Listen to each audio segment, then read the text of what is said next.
Can you tell that somebody's a millionaire just from the way they carry themselves, the way they talk, the way they walk, the way they act? We're gonna find out in this video. Now, I grew up in a working class background and now I'm a multi-millionaire. A property empire for Samuel Leeds. £20 million net worth. Yeah, these guys are maniacs. In this social experiment, I'm gonna be with a group of complete strangers. None of us know each other. They don't know me, I don't know them. And we're all gonna be pretending to be millionaires. So my team have pulled in a regular, everyday person who's gonna be acting as the adjudicator. And we are all gonna be trying to convince the adjudicator that we are the millionaire. Let's see if he can spot the true millionaire.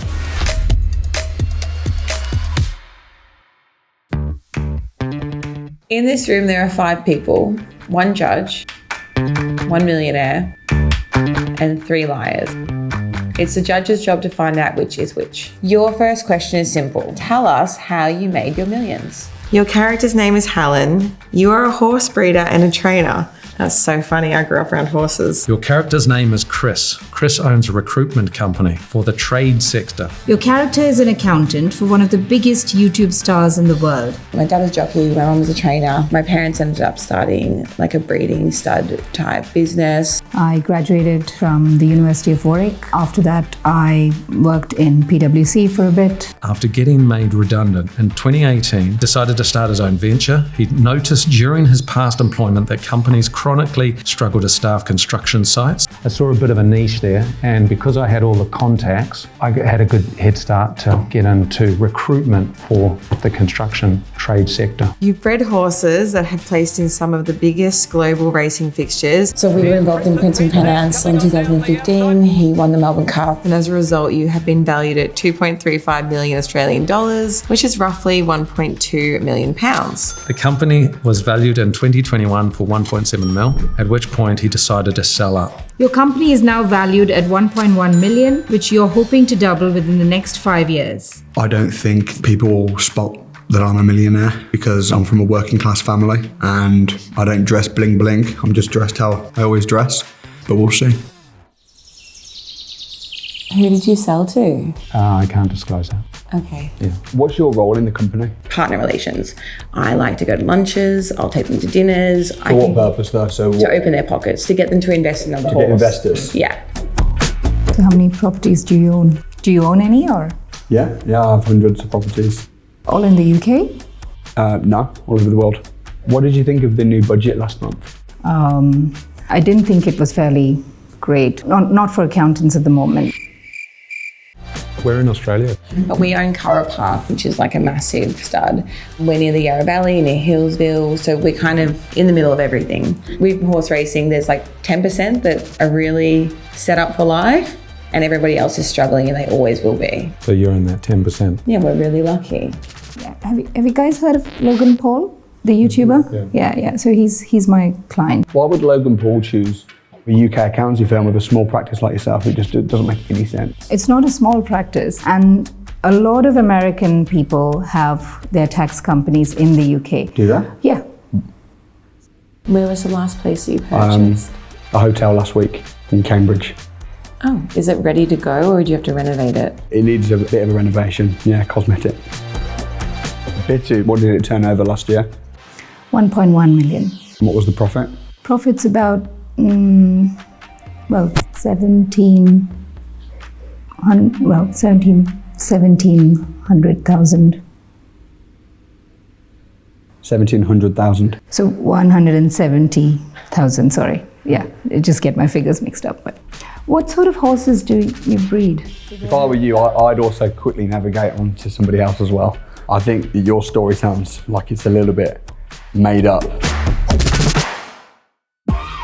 The house we are in today is a £3 million mansion and is owned by the millionaire themselves. Tell us about the house we sit in, tell us why you bought it, and then tell us one of your fondest memories in the house. Who'd like to go first?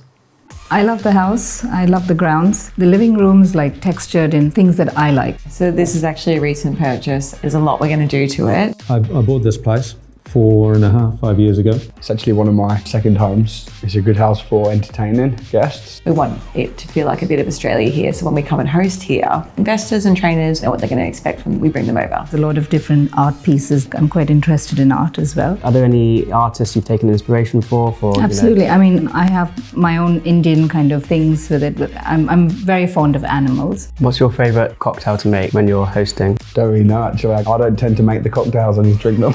Okay, sure. I don't know if I'm allowed to say this, but weirdly, I like the bathroom upstairs. Sounds very strange, but one of my fondest memories. We can guess. I just won't go there. It's time to ask the group who they think has been the least convincing. Will our millionaires all write on their board who they think is lying about their wealth?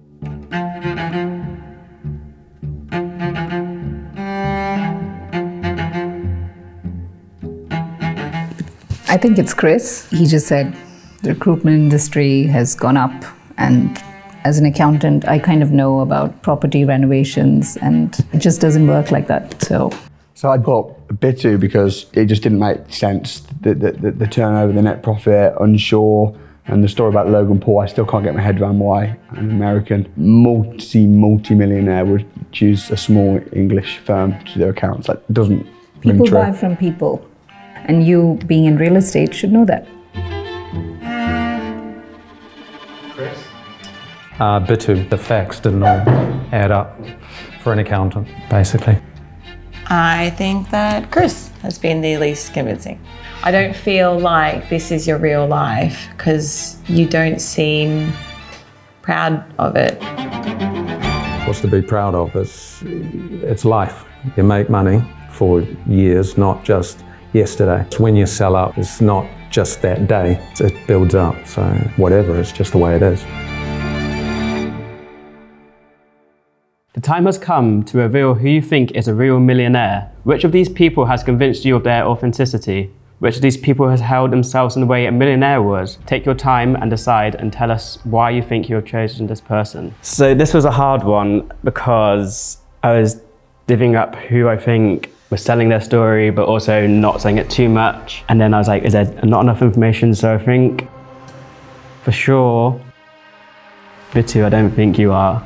The Logan Paul scenario still kind of like, throwing me a bit. So I'm going to say for that reason, you're not a millionaire. Next least like it's going to be, unfortunately, Helen. You had so much information to give out. I think if you're a millionaire, I'm like, do you have that much time to be telling us all this information? So I guess the final two being Chris and Samuel. I was finding it hard because Chris, you were giving like 0. All I knew is that you basically had a salt burn moment in your bathtub. Then that final answer really kind of, I was like, okay, this guy knows what he's talking about. But then with yourself, Samuel, I was thinking, when you've done that in 5 years, like that's a very quick progression. But saying all of that, I think just the energy I'm getting and the attitude from the answers and the questioning and everything about it, I'm going to say the millionaire is Samuel. Yes, I'm the millionaire. So it's really 25 you started and 25 I became a millionaire. How did it all start? Did you have like backing or did you just... No, like I said, I became an estate agent and then I thought, I could maybe do something a bit like this. Started brokering deals, used that money, put it into property myself. So what I was saying was right. I mean, 20 mil, 5 mil, 10 mil, you're used to it. That's the way it is. It's business. Yeah, at one point, I thought Chris was the millionaire. I was genuinely like, is Chris? Is everybody a millionaire? Yeah, that's like one point I thought everyone was. I was like, maybe you did have like horse racing background. You had like a business that you were just like, maybe didn't know so much about, but you just had it. And Logan Paul. If it wasn't for the Logan Paul thing, it would have been more believable. That was just a little bit too much. How do you know so much about Yeah, she knows a lot I actually about changed horses. to her because of going, man, you can't know that much. No, I got here today and when I read my brief, I was like, oh, great. I grew up reading around horses. This is perfect. I've got mixed feelings. I'm kind of flattered that everybody knew I was a millionaire, but I'm also kind of gutted because I was really trying not to give off millionaire vibes. I was being very quiet and, for me, very humble, but they all knew I was a millionaire. If you want £1 million, rather than trying to get £1 million, become the kind of person that could get £1 million. The money will follow the person. So yeah, interesting. Especially as I grew up working class.